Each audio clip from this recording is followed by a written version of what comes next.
Well, we have a trade deficit that is nearly $20-something million, but our trade potential is way far from where it should be. Last year, the total exchange was $290 million, but our trade with Vietnam is $1 billion. So, of course, the opportunities for growth and the complementarity of our economies, and to see Chile as a gateway to Latin America, I think provides a very good platform for Indonesian exports to grow, and to grow to Latin America also through Chile. We are a country that has the most extensive FTA network in the world, and that is an asset also for Indonesian exporters. And all of our experience on trade is something that we also expect to put and share with Indonesia, so that we are able to tackle, challenges together, and to take and fully grasp the opportunities of trade in other geographical regions.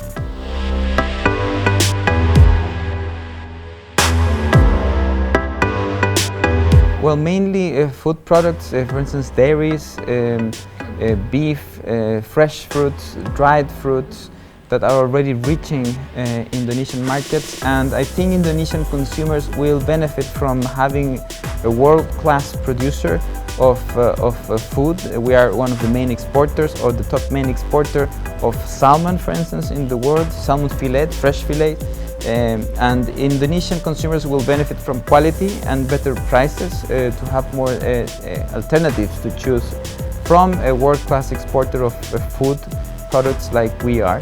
And I think that will definitely impact trade, and on the other hand, Indonesian exports will also are expected to increase to Chile in auto parts, in materials that you need to build for building tires, for instance. I forgot the name in English, but it's caucho in Spanish, and many other products. Indonesia, I think, could further expand, oil and gas. So we are very positive about this agreement. Will show its results and will encourage increased trade between Chile and Indonesia.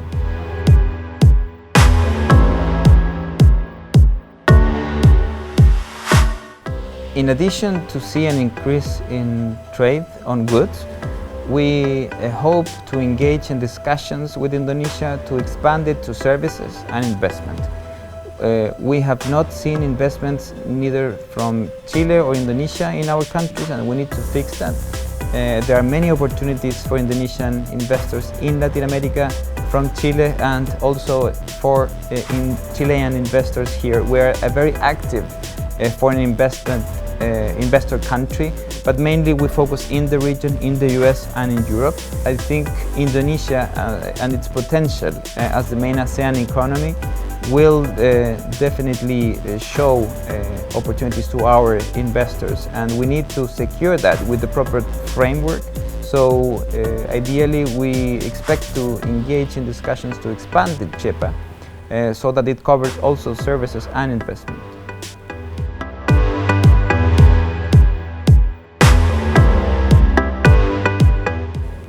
Well, it's always we always are cautious when it comes to the opportunities, because also we need to secure exports from the sanitary and phytosanitary perspective. We need to get those approvals.